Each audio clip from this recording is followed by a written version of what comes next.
안녕하세요, 여러분. 저는 오늘 대입 성공을 위한 5가지 질문이라는 제목으로 학생들이 입시를 처음 시작할 때 궁금해할 만한 그리고 꼭 필요한 질문들에 대한 대답을 드리려고 합니다. 그 5가지 질문은 이것들인데요. 일단 올해 대학 입시가 어떻게 변화하는지, 그리고 국어와 수학 선택 과목은 어떻게 선택해야 되는지, 그리고 탐구는 어떻게 선택해야 되는지, 특히 과탐투 선택을 해야 하는지, 사탐론을 해야 하는지, 그리고 영어 공부 비중은 어떻게 가져가야 하는지, 그리고 논술 공부는 해야 하는지를 이제 설명드리려고 합니다. 일단 첫 번째부터, 자, 올해 대학 입시는 어떤 변화가 있나요?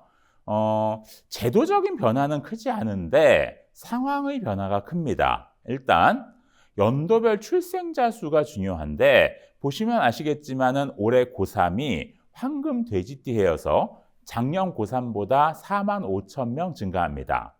자, 근데 대입 모집 정원은 작년에 비해서 올해 4천 명 정도 늘거든요. 그러니까는 정원은 4천 명 느는데 학생 수는 4만 5천 명 늘면 그만큼 대학 가기가 어려워질 수밖에 없습니다. 그래서 올해는 대학 가기가 어렵다. 열심히 공부해야 된다라는 거 알아두시고요. 다음, 대입 모집 인원은 큰 변화는 없는데 수시가 약간 늘죠. 그리고 예년과 마찬가지로 수시는 학생부가, 그리고 정시는 수능이 중요합니다. 자, 그리고 메디컬 모집 인원은 작년에 1,500명 정도 늘었고, 그리고 올해 500명 늘 것으로 예정되어 있는데 이건 그냥 예정일 뿐이고요. 이게 의대 증원 때문에 생긴 일인데 과연 이 의대 증원이 계속 유지될지 지금 상황이 불확실하고요. 동시에 또 다른 변수들이 있는데 지금 의대생들이 대학을 안 가는 상황이 지속되고 있는데 그렇기 때문에 의대 모집이 정지될 거라는 이제 이 두려움이 있고요. 그 의심을 좀 버릴 수 없습니다. 그리고 또 의대를 가지 못하는 최상위권 학생들이 다시 수능에 도전하기 때문에 입시가 또 빡빡해지는 지점도 있습니다. 그래서 지금 이 상황은 계속 관찰해야 합니다. 최상위권 학생들은. 자, 다음. 이거 중요한 변화인데요. 자연계 과목 지정 폐지가 계속 증가하고 있습니다. 그래서 서울 시내 주요 대학에선 서울대 이외에는 정시에서 자연계 과목 지정이 없습니다. 그렇기 때문에 사탐론이 많이 늘어나고 있죠. 자, 이거에 대한 얘기는 이따가 다시 할 거고요. 자, 그리고 이제 두 번째 주제. 국어, 수학 선택 과목 중 무엇을 선택해야 하나요? 그러니까 국어에서는 언매 화작 중의 선택, 그리고 수학에서는 미적분 확통 기하 중의 선택인데 일단 선택 과목별 응시자 비율을 보면 국어에서는 언매 선택자가 계속 늘다가 작년에 그 증가 추세가 꺾였습니다. 꺾인 이유가 있어요. 다음, 수학 같은 경우에는 미적분 선택자가 계속 늘고 있고 확통 선택자가 줄고 있었는데 확통 선택자가 주는 추세도 꺾였습니다. 살짝 반등했죠. 반면 기하는 계속 줄고 있고요. 자, 그럴 때 일단 국어부터 보면은 국어는 언매 화작 사이의 점수 차이를 보면은 3년 전에는 1등급 컷 기준으로 봤을 때 언매와 화작 사이에 5점 차이가 났습니다. 이 5점 차이라는 얘기는 언매 2개 틀린 학생과 화작 다 맞은 학생의 표준점수가 같다는 뜻입니다. 그러니까 언매가 더 유리하다라고 해서 학생들이 많이 언매로 갔는데요. 근데 작년을 보면은 언매 화작 사이의 점수 차이가 3점 차이입니다. 한 문제 차이가 난 거예요. 한 문제 차이도 크긴 하지만 그럼에도 불구하고 두 문제 차이보단 줄었죠. 특히 언매가 공부하기 힘들기 때문에 그리고 공부량도 많기 때문에 그만큼 언매로의 변화가 언매로 이동하는 게 부담스러워진 겁니다. 그래서 언매 선택자가 느는 추세가 꺾였다라고 얘기할 수 있고요. 자, 그럴 때 그럼 언매와 화작 중에서 무엇을 선택해야 하는가? 일단 최상위권 학생들, 여기서 최상위권이라 하면 서울대나 아니면은 메디컬을 지망하는 학생들 같은 경우에는 그냥 언매를 해야 합니다. 최상위권에서는 1점 차이도 크기 때문에 그 1점을 더 벌기 위한 선택을 해야 하는 거죠. 동시에 언매 선행학습이 충실히 되어 있는, 그러니까 문법 공부를 열심히 한 학생들은 언매를 하는 게 낫습니다. 그러니까 언어가 5문제 나오는데 이 5문제가 충분히 준비해 있는 학생들한테는 그렇게 어려운 게 아니거든요. 자, 그리고 언어를 3개 이하로 틀리는 학생들 같은 경우에도 어느 정도는 공부가 되어 있는 거고, 열심히 공부하면, 여기서 열심히란 1년간 200시간 이상의 투자를 뜻합니다. 200시간 이상 투자해서 열심히 개념 공부하고 문제풀이 할 자신이 있는 학생들은 엄매를 하는 걸 추천합니다. 반면 중하위권 학생들, 그러니까 4등급 이하 학생들은 사실 엄매 말고도 할 게 너무 많거든요. 수학 공부도 해야 되고 탐구 공부도 해야 되고 할 게 많기 때문에 엄매보다는 공부량이 적은 화작이 차라리 낫습니다. 엄매 공부할 시간에 그냥 국어 공통 공부하는 게 낫다는 뜻이에요. 동시에 언어, 그러니까 문법이 노베이스다. 여기서 노베이스라 하면 5문제 중에서 4개 이상 틀리는 뜻이고, 이 학생들은 새로 공부를 시작하는 것보단 그냥 화작을 하는 게 나을 수 있습니다. 다음 수학 같은 경우에는 선택 과목 간의 점수 차이를 보면 1등급 기준으로 재작년에는 미적과 기하 사이가 4점 차이, 그리고 미적과 확통 사이가 9점 차이가 났습니다. 근데 작년에는 미적과 기하 사이가 1점 차이, 미적과 확통 사이가 7점 차이가 났는데요. 사실 이 점수 차이는 매년 난이도에 따라서 계속 달라집니다. 그래서 이걸 보고 판단하긴 어렵습니다. 자, 그런데 어쨌든 확실한 건 미적분 표준 점수가 가장 잘 나온다는 겁니다. 자, 따라서 최상위권 학생들은 미적분을 해야 합니다. 1점이 아쉽잖아요. 자, 그리고 수학 1등급이 목표인 학생들도 미적분을 해야 합니다. 그리고 미적분이 공부량이 가장 많기 때문에 그 공부량을 감당할 수 있는 학생들도 미적분을 해야 합니다. 자, 그런데 중하위권 학생들이라면 결국은 미적분 문제는 어렵거든요. 그리고 수학을 못하는 학생들은 보통 확통에 몰려 있습니다. 그래서 확통 문제는 쉽습니다. 그렇기 때문에 점수를 올리기가 확통이 쉬워요. 따라서 중하위권 학생들은 미적분에 남아있는 것보단 확통을 하는 게 더 나은 선택일 수 있다. 1등급은 아니더라도 2등급이나 3등급까지 올리는데 유리할 수 있다라는 말씀을 드리고 싶습니다. 실제로 제가 작년에 봤던 학생들 중에서 막 수학 6등급에서 2등급, 7등급에서 3등급으로 올린 학생들이 많았는데 그 학생들이 모두 확통이었습니다. 자, 그래서 중하위권 학생들한테는 확통이 나은 선택일 수 있다라는 말씀을 드리고 싶고요. 그리고 미적분 공부량을 감당하기 어려우면 기하나 확통, 특히 확통이 좋은 선택일 수 있고, 또 미적분이 체질에 맞지 않는 학생도 있습니다. 역으로 기하가 체질에 맞는 학생도 있고요.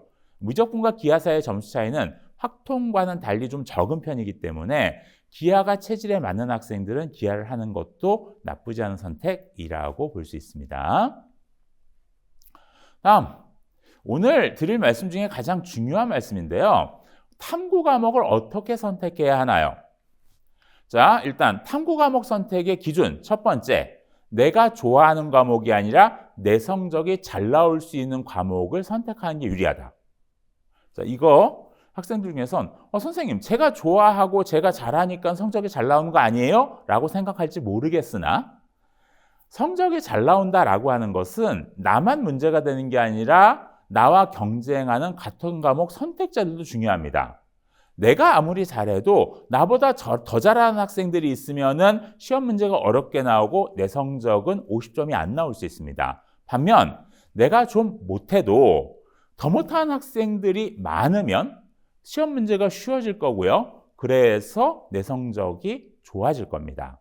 결국은 2번, 우리 반 1등이 아니라 우리 반 1진이 선택하는 과목을 선택하는 게 유리하다라는 것 꼭 기억하시기 바랍니다. 자, 그랬을 때 이게 작년도 과학탐구 수능 결과인데요. 보시면은 최고 표점, 그러니까 원점수 50점일 때의 표준점수인데 과탐2가 표준점수가 높습니다. 그리고 1에서는 생명과학과 지구과학이 표준점수가 높은 편이죠. 그래서 표준점수를 그대로 쓰는 대학, 그러니까 예를 들어서 서울대 같은 경우에는 생원 지원이나 아니면 투과목을 선택해야지 유리할 수밖에 없습니다. 거기서 가장 많이 피해를 보는 게 화학원이죠. 지금 보면은 표준점수 65점. 그러면 지원과는 7점 차이가 납니다. 2문제 차이예요. 그러면은 화원을 선택했다는 이유만으로 서울대 입시에서 불리할 수밖에 없습니다. 자, 그리고 표준 점수보다 더 중요한 게 백분위일 수 있습니다. 대부분의 대학들이 백분위 변환 표준 점수를 쓰거든요. 자, 그럴 때 대부분 백분위 100 아니면 99입니다. 그러니까 과탐2가 유리하다고는 해도 보시면 아시겠지만은 최고 표점으로 보면 생원 지원과 큰 차이 나지 않습니다. 심지어 물원하고도 차이가 나지 않죠. 자, 그런데 여기서도 화원이 문제가 됩니다. 최고 백분위가 97입니다. 그러니까는 생원 지원과 비교해 보면은 여기서 3점 차이가 나는 겁니다. 그렇기 때문에 화원 선택은 물론 무조건 선택하지 말아라 라고 얘기할 수는 없지만 화원 선택은 조금 신중할 필요가 있고요. 특히 지금 인원 증감률을 보면은 화원 재작년과 작년 선택 인원을 비교해 보면은 25% 정도 줄었습니다. 그러니까 작년에 44,000명이었고요. 올해는 아마 3만 명대로 떨어질 것 같습니다. 그러니까 보통 이렇게 선택 인원이 줄어들면은 잘 못하는 학생들이 줄어들고 고인물만 남죠. 그렇기 때문에 시험 문제는 점점 어려워지고 성적은 점점 안 나오고 이런 악순환이 형성될 수 있습니다. 주의하셔야 되고요. 자, 그럴 때 과탐2로 선택을 변경하는 것에 대해서 말씀드리면은 일단 표준 점수가 유리하기 때문에 서울대 지원 가능성이 있는 최상위권 학생들은 과탐2를 하는 게 맞을 수 있습니다.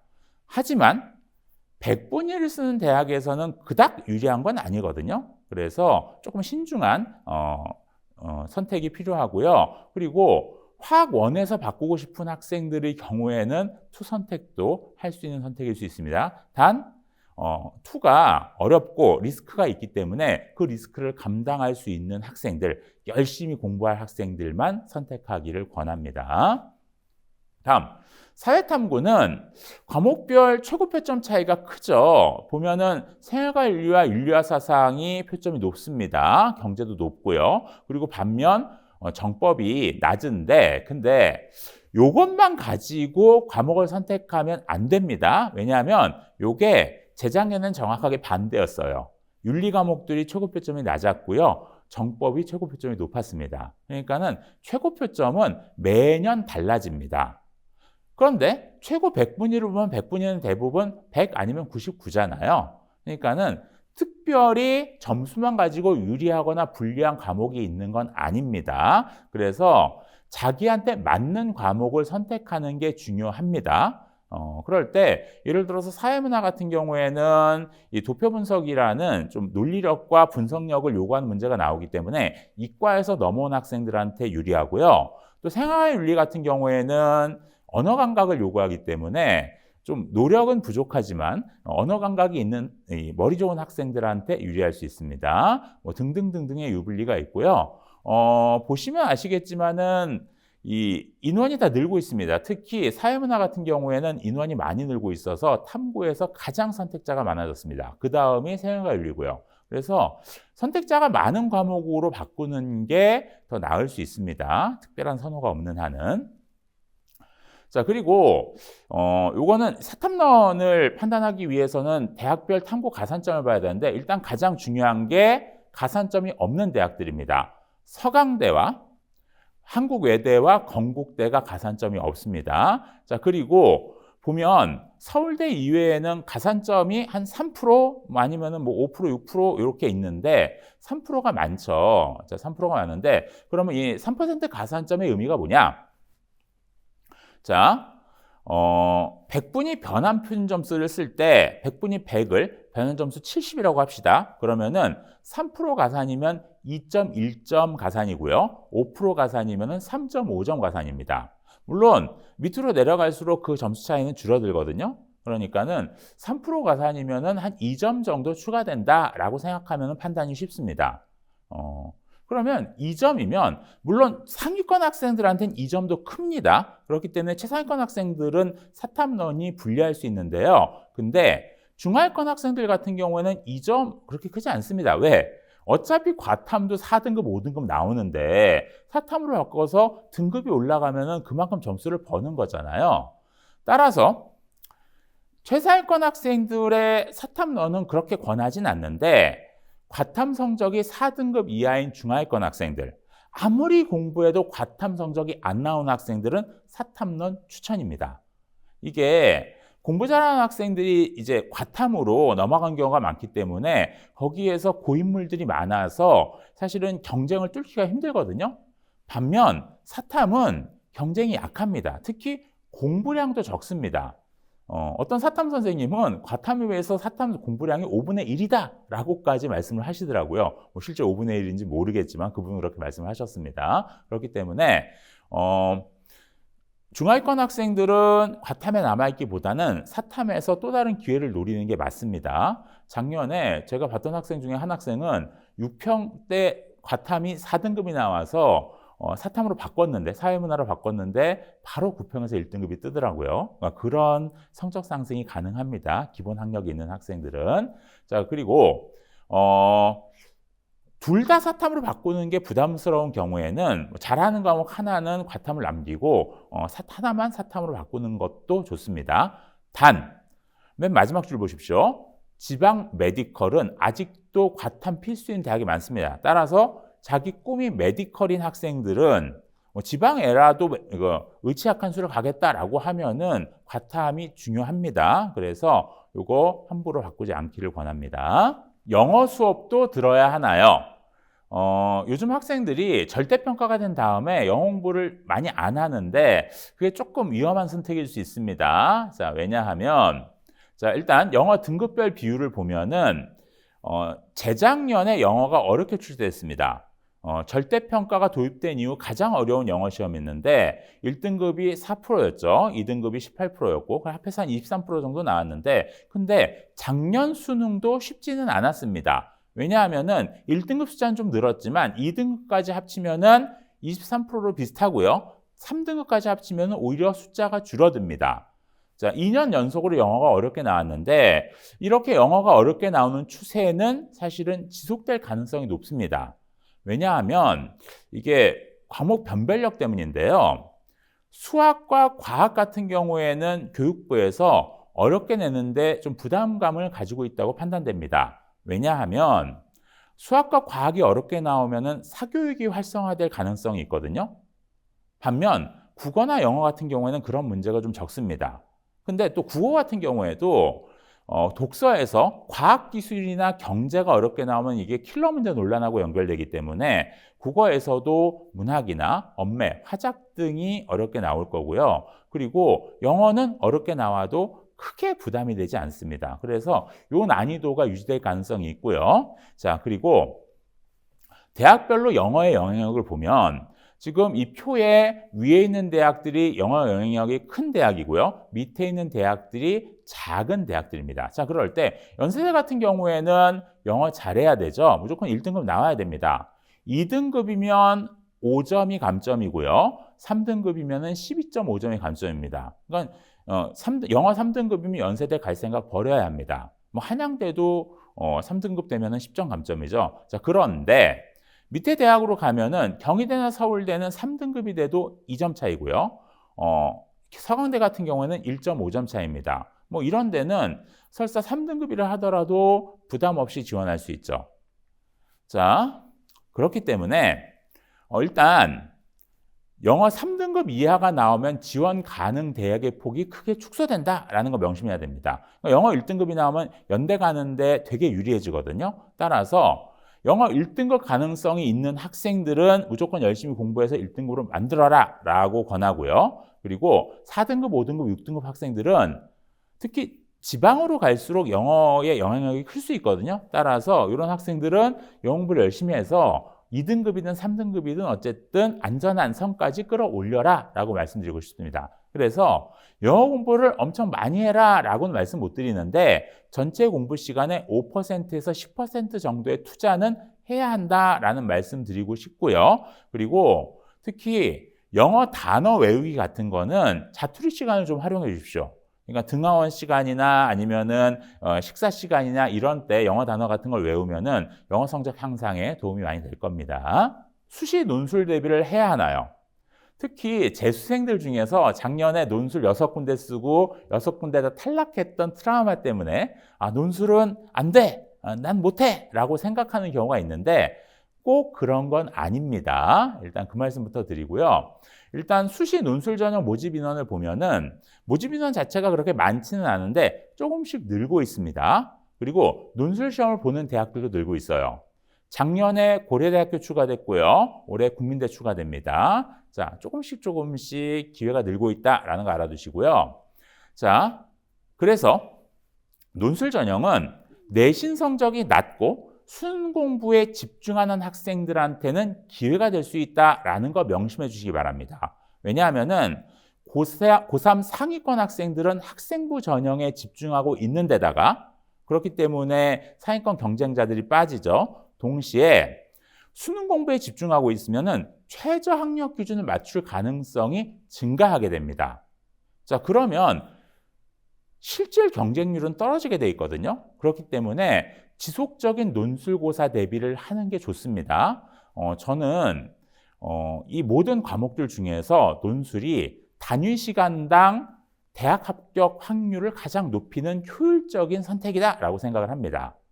단 논술 올인은 안 됩니다. 논술은 일종의 로또입니다. 아무리 논술을 잘하는 학생도 확률적으로 되고 안 되고 하거든요. 그리고 확률이 절반을 넘는 걸 본 적이 없습니다. 뭐 끼케야 10%, 20%예요. 따라서 논술은 일주일에 한 3, 4시간 정도의 시간을 투자해서 대학 합격 확률 10%에서 20%를 얻는 행위다 정도로 생각하시는 게 좋습니다. 그래서 보험이나 로또 정도로 생각하셔야지 여기에 올인하는 전략은 위험합니다.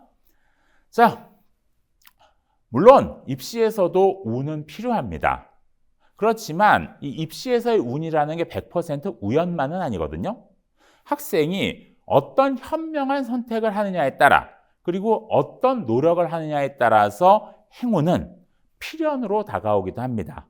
여러분들 지금 이 영상이 여러분들의 선택에 도움이 됐길 바라고요. 그 선택을 바탕으로 해서 열심히 노력해서 좋은 입시 결과 있기를 바랍니다. 여러분 감사합니다.